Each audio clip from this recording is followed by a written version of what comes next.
Welcome back. Governor Murphy at a briefing recently said that hair salons will be able to open soon in New Jersey, but he didn't say when. Well, soon can't come soon enough for Jessica Walker, owner of J. Walker Salon in Bernardsville. Thanks so much for doing this. You and your family doing well? With all things considered, yes, we're doing well, thank God. When you say all things considered, you mean the struggle that many small businesses, including yours, is going through. Absolutely. Explain what you exactly are going through. So on the day-to-day, we are trying to keep in contact with our staff. We're trying to keep the camaraderie and the culture that we had built over the last 24 years. And to be honest with you, this whole thing is crippling. It's a constant battle. You know, in the beginning, I had a lot of hope. We thought we were going to be down for a few weeks, and I closed voluntarily prior to the governor's order. And now at this point, it's basically like I'm on a bus to nowhere and my hands and feet are tied and there's nothing that I could do about it.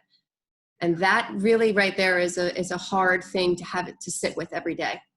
Well, it must be really hard to sit with when you see other businesses that are allowed to reopen and yours is not.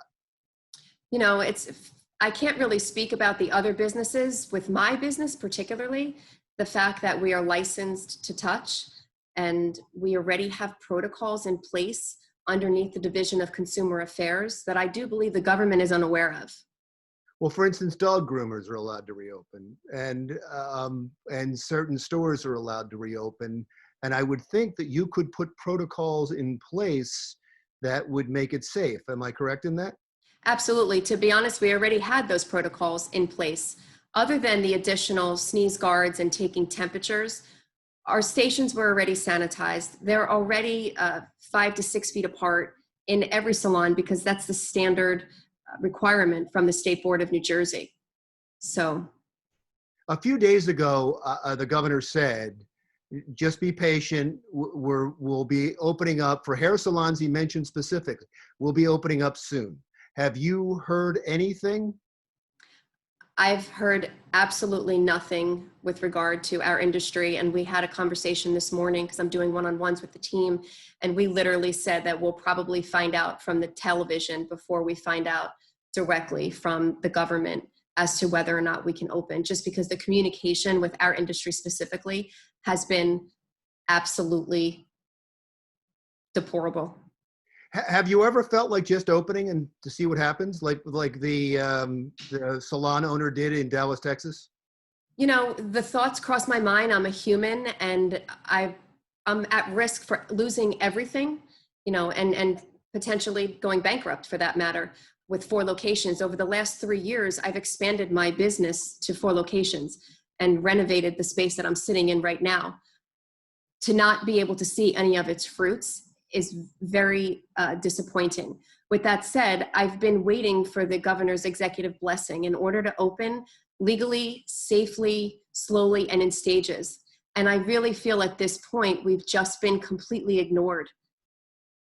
You've become a bit of a cause celeb with this. You've been on national TV talking about the plight of hair salon owners in many states across the country. What kind of reaction have you gotten from that? I've received a lot of love and a lot of support and a lot of people's, you know, encouragement saying, hang in there, we will get through this. I do believe we'll get through this in some way as long as we have our health. So I can appreciate everybody reaching out. It's been a really amazing feeling to have that. At the end of the day, the government isn't injecting my company with income. So how the landlords want to get paid. And, you know, what are we supposed to do as small businesses? Because there's no one here subsidizing those circumstances. How long do you think you can last under these circumstances? I believe what already has been lost, that we're down 12 weeks, is so impactful and so powerful that we will not be able to get it back, because we count on number of visits per client in a year. And once they're gone, it's gone. We're going to have to rethink how we do business moving forward. And to be honest with you, this is not going to be an easy road. We have to rethink all of our systems in order to be able to have this happen. And, it's really difficult. It's really difficult. I would think there's a decent chance that the governor or someone in his office will see this. Is there something you want to say directly to them? This struggle for our industry specifically is crippling and it's debilitating. And the owners of these businesses, we are very resilient individuals as hairstylists. We need support. We need income. We need to be able to service our clients for the well-being of their mental and emotional health. Well, thank you so much for taking the time to talk to me. I can't imagine what it is to see your dream come true, to be able to expand your dream and own businesses, only to have this happen and to watch it be dismantled over weeks. I know I feel for you, and a lot of people out there do as well.